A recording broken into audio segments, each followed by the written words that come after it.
இன்ன அவுலாதக்கும் ஹதியத்துன் இலைக்கும் அவுகமா கால் அலைஹிம் ஸலாத்து வஸ்ஸலாம். வெள்ளி விழாவை முடித்து பொன் விழாவை நோக்கி, வைர விழாவை நோக்கி, நூற்றாண்டு விழாவை நோக்கி சென்று கொண்டிருக்கின்ற, அடியேற்று வைத்திருக்கின்ற இந்த நூருல் ஈமான் அரபிக் கல்லூரிய இந்த பட்டமளிப்பு விழாவிற்கு வருகை தந்திருக்கின்ற நம் அனைவர்கள் மீதும் இறைவனின் சாந்தியும் சமாதானமும் என்றென்றும் நின்று நிலவட்டுமாக. ஆமீன் யா ரப்பல் ஆலமீன். கண்ணியத்திற்குரிய பெருமக்களே, ஒரு மனிதரை நாம் மனிதர் என்று எப்போது சொல்லுவோம் என்றால், அவனிடத்திலே உயிர் இருந்தால்தான் மனிதன் என்று சொல்லுவோம். உயிர் அவனை விட்டு போய்விட்டால் எவ்வளவு பெரிய கோடீஸ்வரரானாலும் மையத்து என்று தான் சொல்லுவோம். அதே போல ஒரு நபரை பார்த்து முஸ்லிம் என்றும் முஃமின் என்றும் நாம் எப்போது சொல்லுவோம் என்று சொன்னால், அவனுடைய உள்ளத்திலே ஈமான் குடிகொண்டிருந்தால்தான் அவனை முஸ்லிம் என்றும் முஃமின் என்றும் சொல்லுவோம். அந்த ஈமான் என்னும் ஒளியை குடிபெரிய செய்ய ஒவ்வொரு மனிதர்களுடைய உள்ளத்திலேயும் ஈமானுடைய ஒளியை புறச் செய்யக்கூடிய இந்த வேலையைத்தான் இந்த நூருல் ஈமான் பெண்கள் அரபு கல்லூரி செய்து கொண்டிருக்கின்றது. கண்ணியமான அல்லாஹுடைய நல்லடியார்களே, பொதுவாக ஈமான் என்ற ஒளி ஆண்களுக்கும் தேவைப்படும், பெண்களுக்கும் தேவைப்படும். தமிழ்நாட்டில் பரவலாக பிரபலியமான பல மதரசாக்கள் ஆண்களுக்காக இயங்கிக் கொண்டிருக்கின்றது. ஏனென்று சொன்னால், ஆண்களுக்காக ஒரு மதரசாவை நாம் ஆரம்பித்தால் அதன் மூலம் வெளிப்படக்கூடிய ஆலிம்கள் உலகத்தில் பல்வேறு இடங்களிலே பெயர் சொல்லக்கூடிய அளவுக்கு, எப்படி நம்மை விட்டு சித்திக் ஆலி மறைந்தார் கூட இன்றுடன் இந்த விழா மேடையிலே வருகின்ற பொழுதும், இந்த மதரசாவிலே காலடித்து வைக்கின்ற பொழுதும் சித்திக் ஆலிமுடைய நினைவு வருகின்றதோ, எப்பொழுது வேலூர் பாக்கியாத்து சாலிஹாத் என்று சொல்லுகின்ற பொழுது அந்த மதரசாவுடைய அலா ஹஸரத்தாக இருந்த அப்துல் வஹாப் ஹஸரத் ஞாபகத்து வருகிறார்களோ, அதே போல லால்பேட்டை என்று சொல்ல பொழுது எப்படி அமானி ஹஸரத் ஞாபகத்துக்கு வருகின்றார்களோ, இன்னும் இதே போல கலந்தர் மஸ்தான் ரஹமானி, யூசுப் அன்சாரி ஹஸரத், எத்தனையோ பெரும் பெரும் தலைகள் எல்லாம் இந்த உலகத்திலே இந்த ஆண்கள் மதரசாவை பயின்று அவர்களும் பயிற்றுவித்து பல்வேறு நபர்கள் சென்று கொண்டிருக்கின்றார்கள். இந்த ஆண்களைத்தான் நினைவு வைத்திருக்கின்றோம். ஆனால் எத்தனையோ பெண்கள் மதரசாவில் இருந்து ஆலிமாக்கள் வெளிப்படுகின்றார்கள். யாராவது பிரபலியமான விரல் விட்டு எண்ணக்கூடிய ஒரு சில ஆலிமாக்கள் இருந்தாலும் கூட இன்றைய உலகிலே, நாட்டிலே இப்படி பிரபலியமான ஆலிமா வாழ்ந்தார்கள். இவர் இன்ன பெயர் யாருக்காவது தெரிகின்றதா? யாருக்குமே பெண்களுடைய மதரசாவுடைய ஆலிமாக்கள் எவ்வளவு திறம்பட மதரசாவில் ஓதினால் கூட அவர்களுடைய பெயர்கள் இவ்வுலகத்தில் தெரிவதே இல்லை. அப்படி இருக்கின்ற பொழுது ஒரு ஆலிம்களுடைய ஆண்கள் மதரசாவை நடத்தினால் அதன் மூலமாக இந்த ஊருக்கும் பெருமை கிடைக்கும், இந்த ஆலிம்களுக்கும் பெருமை கிடைக்கும். அப்படி இருக்க இவர்கள் ஏன் இந்த பெண்கள் மதரசாவை நடத்துகின்றார்கள்? கண்ணியமானவர்களே, ஆங்கிலத்திலே அழகாக ஒரு பழமொழி சொல்வார்கள், if you educate a man, educate a single person.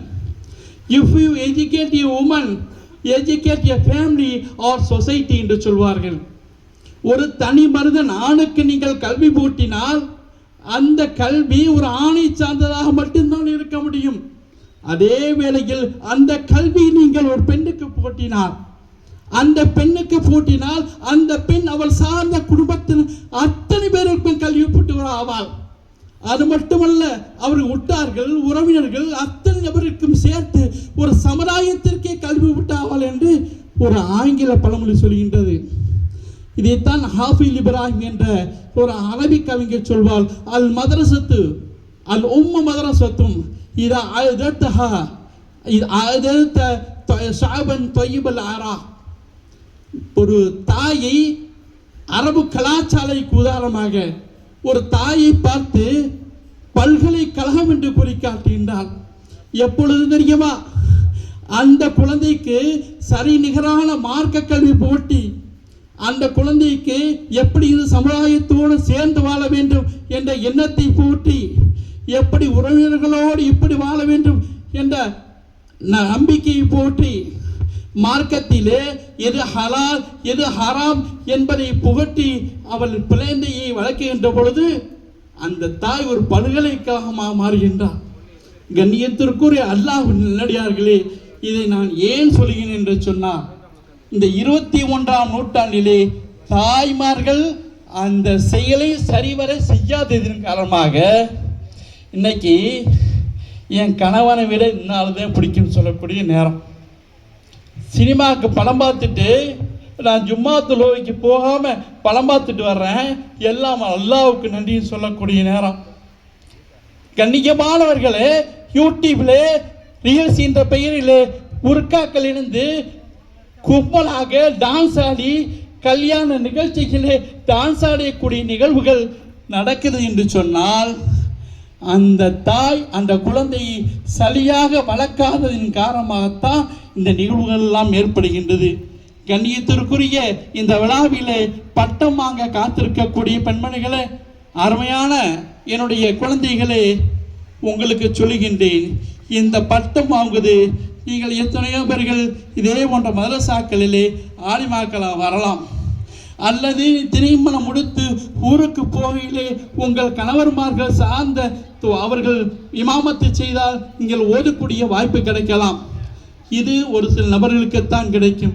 அதே வேளையில் நீங்கள் உங்கள் குழந்தைகளை எப்படி இன்றளவும் ஷாஃபி ரஹ்மத்துல்லாஹி பிரபலமாக கூறுகிறோமல்லவா, அவர்களுடைய தாய் அந்த தியாகத்தை செய்யாவிட்டால், முஹைதீன் அப்துல் காதிர் ஜிலானியுடைய தாய் அவர்களை சரியான முறையில் வளர்க்காவிட்டால், புகாரி ரஹ்மத்துல்லாஹி அவர்களுக்கு இளம்பிராயத்திலே கண் பார்வை தெரியாத போது அவர் தாய் செய்த தியாகம், அருமையான துவா, இது அந்த குழந்தைகளை இன்னைக்கு உலகளவும் என்று சொல்லக்கூடிய பிரபலியமான ஆட்களாக மாறுகின்றது.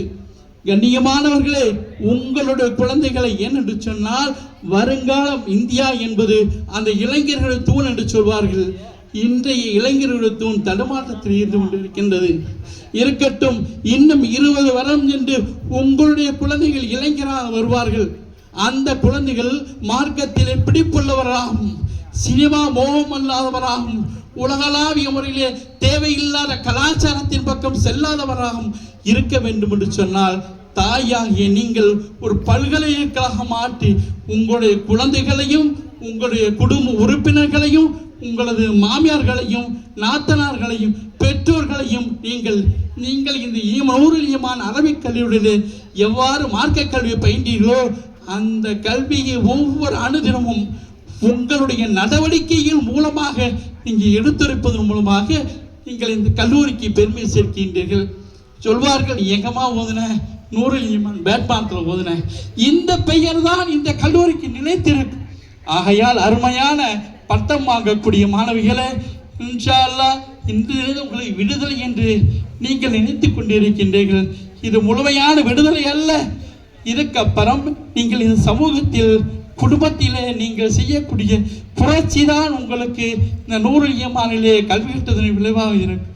ஆகையால் அருமையான அல்லாஹ் நல்லடியார்களே, மார்க்க கல்வியை கற்று வெளியே இருக்கக்கூடிய நல்லவர்களே, இங்கே வந்திருக்கக்கூடிய அருமையான தாய்மார்களே, என்னுடைய சகோதரிகளே, உங்களுக்கு மிகவும் பணிவோடு கேட்டுக்கொள்வது என்று சொன்னால், இன்னைக்கு என்ன செய்யலாம் தெரியுமா? குழந்தைகள்லாம் ஃபுல்லாக அழுதுச்சுன்னா இந்த பிள்ளைக்கு ஒரு வேலையே இல்லைன்னு சொல்லி செல்ஃபோன் ஒரு சினிமா பாட்டை போட்டுவிட்டு தொட்டிக்கல் போடுறது. அது அந்த பிள்ளை என்ன செய்ய பாட்டை கெடுத்து வைக்கிறது. இதே 6 மாதம் குழந்தைங்க செய்ய போகும்போது 6 வயசு வர போகும்போது டான்ஸ் ஆடுது. அந்த அம்மா தெரியலன்னா சொல்லுது, இந்த பாட்டுக்கு இன்னும் ஆட்டம் ஆடுறாங்க. கண்ணியமானவர்களே, நீங்கள் கருவுற்று இருக்கின்ற பொழுது அறிவியல் சொல்கின்றது, நீங்கள் கருவுற்று இருக்கின்ற பொழுது எண்ணத்தை ஓதுகின்றீர்களோ, எண்ணத்தை பார்க்குகின்றீர்களோ, அதன் பிரகாரம் அந்த குழந்தை வரும். இன்னைக்கு மாசமாட்டா எந்த வேலையும் செய்யக்கூடாதுன்னு சொன்னேன், டிவிக்கு முன்னாடி அழுந்ததான்னு உட்காந்துரு.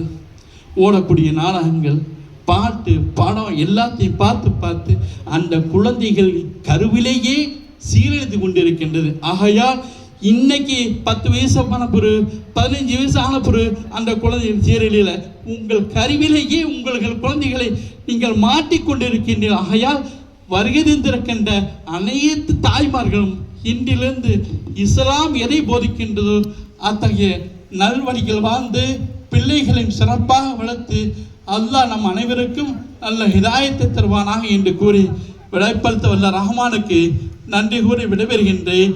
வாஹிர் தாவானா அனில் அல்ஹம்துலில்லாஹி ரப்பில் ஆலமீன். அஸ்ஸலாமு அலைக்கும் வரஹ்மத்துல்லாஹி வபரகாத்துஹு.